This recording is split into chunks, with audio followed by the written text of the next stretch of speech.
Salam sejahtera, terima kasih karena bersama dengan saya di Nazilin Unity Channel. Sekali lagi, Anwar Ibrahim tampil menyatakan kebenaran yang paling ditakuti oleh pembangkang. Berkait dengan penentangan RUU atau URA, ini adalah pendedahan Anwar Ibrahim yang mungkin ramai tak pernah beritahu, media tak pernah tahu, atau pembangkang sengaja tak tahu, tak berani nak dedahkan. Anwar kata penentang URA ada agenda pastikan Melayu terus miskin. Kalau betul agenda ini adalah agenda penentang URA, ini satu perkara yang memang dahsyat, keji dan jahat. Bayangkanlah, Anwar kata penentang URA atau URA ada agenda pastikan Melayu terus miskin. Bagaimana ini boleh berlaku? Perdana Menteri Anwar Ibrahim hari ini membidas pengkritik Akta Pembaharuan Bandar URA yang dicadangkan kerajaan dengan menegaskan bahawa mereka yang membantahnya mempunyai agenda tersembunyi dalam memastikan orang Melayu terus miskin. Berucap kepada kaki tangan Kementerian Kewangan pada perhimpunan bulanan di Putrajaya hari ini, Anwar berkata hati nuraninya tidak membenarkannya berdiam diri. Sedangkan penduduk miskin bandar hidup dalam keadaan serba kekurangan. Apakah patutnya mereka kekal anak pinak hidup begitu? Sedangkan kita ada segala kemewahan. Tidak ada mercu tanda yang hebat dengan Twin Tower, menara berkembar. Kita ada jambatan, semua hebat-hebat, kata Anwar.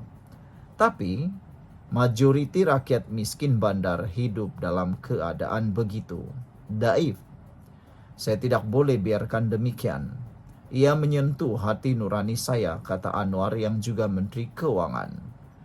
Terdahulu dalam ucapannya, Anwar mengimbas kembali mengenai lawatannya ke sebuah unit rumah pangsa kos rendah di Sri Perlis sebelum ini.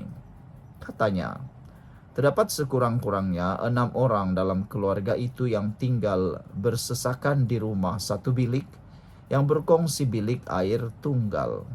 Katanya, keluarga seperti itu berkemungkinan akan terus menghuni di rumah tersebut sehingga generasi seterusnya. Mengulas mengenai usaha pihak tertentu yang cuba menggagalkan undang-undang tersebut atas pelbagai sebab, Anwar berkata, setengah mereka hanya berminat untuk memastikan orang Melayu terus berpendidikan rendah dan miskin supaya mereka boleh diperalatkan. Ini yang disebut teori sindrom kebergantungan oleh Samir Amin. Umpama rakyat dilemahkan supaya boleh dikawal. Ilmu sedikit jadi boleh dihasut melalui agama dan kaum. Ini masalahnya, katanya. Mengulangi jaminannya bahawa URA tidak akan mengubah status tanah terjejas, Anwar menegaskan bahawa mereka yang menentang URA masih belum mengemukakan sebarang cadangan balas. Anwar sebelum ini memberitahu Dewan Rakyat bahawa akta yang dicadangkan itu tidak akan memaksa pemilik tanah atau rumah daripada menyerahkan kediaman mereka atau mengubah komposisi etnik di kawasan berkenan. Perdana Menteri juga memberi jaminan bahawa rang undang-undang itu tidak akan mengandungi peruntukan yang boleh menyebabkan pemilik tanpa mengira kaum mereka kehilangan pemilikan harta mereka. Timbalan Presiden PAS Tuan Ibrahim Tuan Man sebelum ini mendakwa rang undang-undang itu adalah kaedah halus untuk memindahkan orang Melayu dan India yang miskin dari kawasan bandar kerana mereka tidak akan dapat membeli semula rumah mereka kerana kos yang meningkat. Dakwaan itu diulangi oleh bekas Perdana Menteri Datuk Seri Dr. Mahathir Mohamad yang berkata penguatkuasaan akta itu akan menyaksikan hanya golongan kaya dan pemilik perniagaan mampu hidup di kawasan bandar menjadikan masa depan masyarakat Melayu tidak menentu.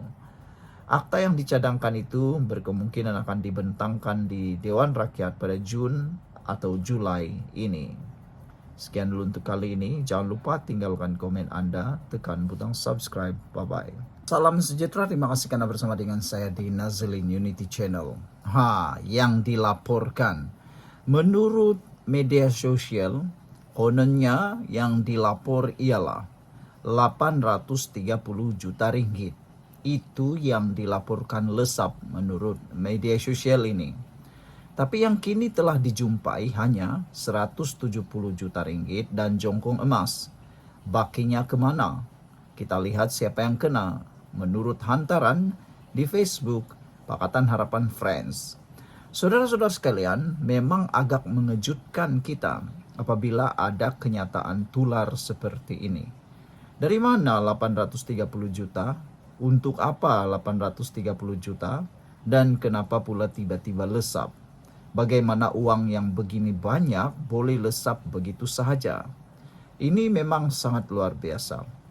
Saudara-saudara sekalian, adakah 830 juta ini dipegang seorang sahaja atau dipegang secara berkolektif? Itu pun jadi tanda tanya.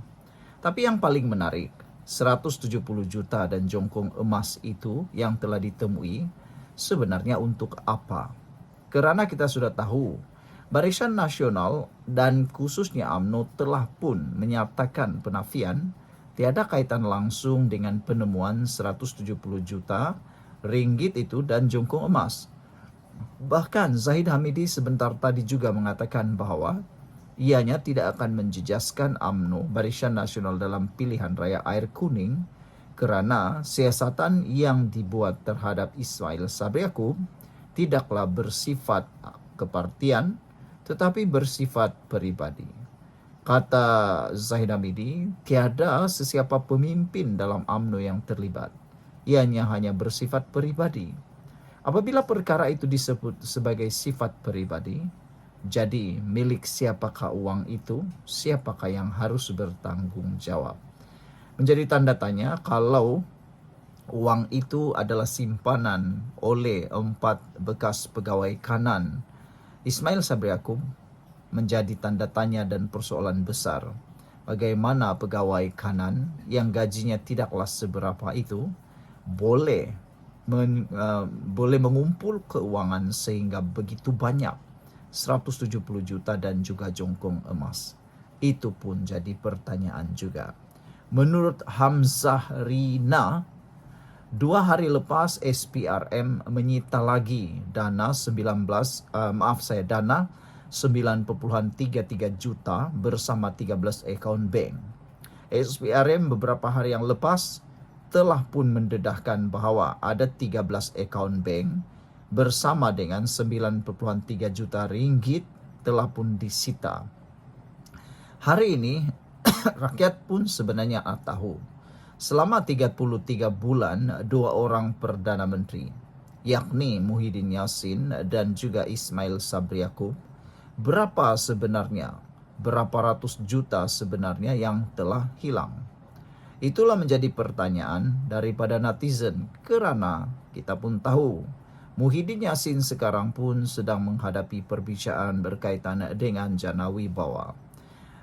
Muhyiddin Yassin juga sekarang sudah masuk dalam kluster mahkamah.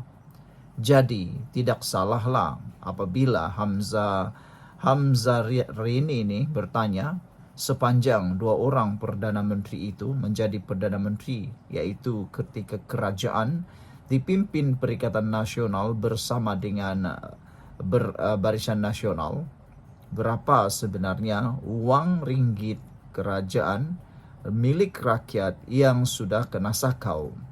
Sebab itulah para penyamun asik menyuruh Perdana Menteri ke-10 letak jawatan. Sampai rakyat pun naik hairan. Kenapa mereka beria-ia sangat? Kalau boleh kata, hampir setiap hari mereka mendesak Anwar Ibrahim letak jawatan. Tetap letak jawatan dan letak jawatan. Mengapa mereka begitu beria-ia sangat nak menebuk atap? Bahkan tak mahu pula tanda tangan MOU. Tak berani pula nak istiharkan harta. Adakah ini ada udang di sebalik batu? Kenapa? Ini pun menimbulkan tanda tanya dan persoalan hairannya rakyat. Kenapa puak-puak pembangkang ini asik dok desak Perdana Menteri ke-10 letak jawatan? Rupa-rupanya kes Sakau 33 bulan lagi dahsyat, lebih hebat daripada kes 1MDB. Banyak wang negara telah lesap begitu saja, terus berpindah tangan ke tangan para penyakau. Itu pun masih ramai yang menyokong mereka lagi menurut Hamzah Renia. Mereka yang ada kepentingan pasti akan menyokong penyakau-penyakau tersebut. Kita tidak merasa hairan pun kerana mereka dapat habuan dan laba yang besar. Rakyat biasa seperti kita 1 sen pun tidak mendapat apa-apa, malah telah pun merugikan negara. Oleh yang demikian, rakyat perlu segera sedar, adakah kita patut menyokong mereka yang mengkhianati amanah yang telah kita berikan kepada mereka sebelum ini? Persoalan itu sangat penting. Sekian dulu untuk kali ini, jangan lupa tinggalkan komen Anda.